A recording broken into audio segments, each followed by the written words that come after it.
ဒီတွေကတော့အကလိုနီမာရူဘီလေးတွေပါဒါအိမ်တော်မင်္ဂလာလေးတွေပါ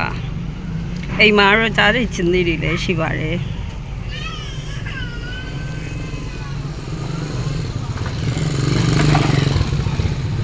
အဲ့တော့ကြားလက်ဝါပေါက်စားလေး Monstera cheese ဆိုရက်ကြားလက်ဝါလေးပါကြားလက်ဝါဒါတော့ကြားလက်ဝါလေးကြားလက်ဝါ baby မကြီးတကြီးလေးအဲဥတွေကတော့အကောင်းစားကော်ပုံထဲမှာထည့်ထားတာ